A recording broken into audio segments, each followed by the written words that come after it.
Wes Rucker and Patrick Brown from GoVols 24/7 here on Tuesday of Mississippi State Week with I was going to say the full court press, but I'll say no huddle since it's football. Basketball was last night. Patrick, this is an interesting week for Tennessee because it's a week about the Bulldogs, maybe not those Bulldogs, the other Bulldogs. Tennessee's got to go one at a time, though. And after practice today, we spoke with a couple of coaches. We spoke with Alec Ablin. We spoke with William Inge, linebackers coach. And then we spoke with a couple of D linemen, Omari Thomas and David Hobbs. And we also spoke with Cooper Mays. What was your biggest takeaway from today?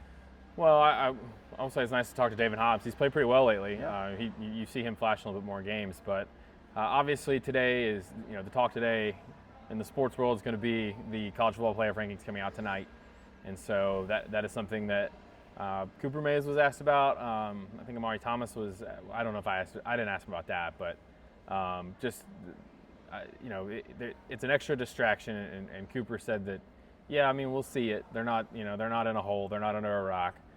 They're going to probably see on social media where Tennessee is ranked. We'll see where Tennessee is ranked.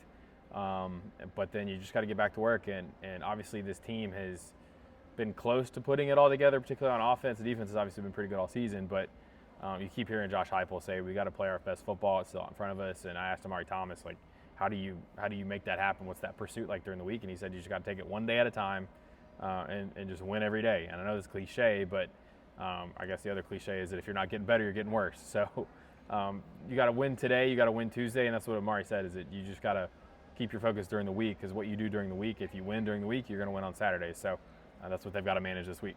And I think Cooper Mays put it well, too, when he said if you get caught looking ahead in this league even a little bit, anybody in this league can give you a hard time. Now, Tennessee is, a 24 or so point favorite this week, but there's some familiarity with the offenses there. Jeff Lebby and Josh Heupel obviously know each other very well.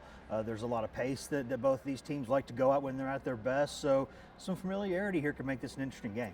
Yeah, and Mississippi State's played hard. Obviously, they had a pretty tough game against Arkansas. They're defensively, I don't think the Bulldogs are very good, but offensively, they do play that sort of up tempo. I think William Inge said mirror image, maybe not a carbon copy of what Tennessee does, but certainly with Jeff Lebby having worked for Heupel and come from that tree, there's going to be a lot of similarities between what Tennessee's defense faces in practice and what they're going to be preparing for in this game and what they'll see on Saturday. And so Mississippi State's coming in here. They haven't won an SEC game. They just won a game, broke a 7-game losing streak. They did play Georgia within 10 points in Athens. They played Texas A&M within 10 points.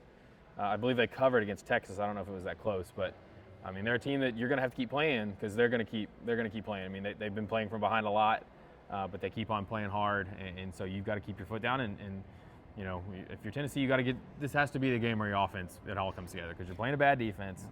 You've been close for 3 and 4 games now. You've struggled to score in the first half. You need to put it all together in this game to take that next step and get some things going before you go to Georgia. Yeah, I agree, Pat. There's one thing about the defense. Some of the run fits against Kentucky weren't great. There were a couple things that need to get cleaned up, but still 8-9 consecutive games, no one's put 20 points on them. Yeah. That's a very, very rare thing. I think 6 times in the past 50 years in SEC football has that happened. So they're mostly okay. It's obviously there on the offense where things have got to get cleaned up and maybe try scoring more than once in the first half. Scored it all in the first half against Kentucky, got one. Now they're going to try to do that more than once against Mississippi State on Saturday. But we'll see. We'll have reaction from the college football playoff stuff tonight, obviously, throughout the week. And then it's a huge week of lots of basketball. That got started last night, lots of baseball, and obviously lots of football all the time, lots of recruiting. We'll have all of it covered for you at GoVols 24/7 today and every other day. For Patrick Brown, I'm Wes Rucker.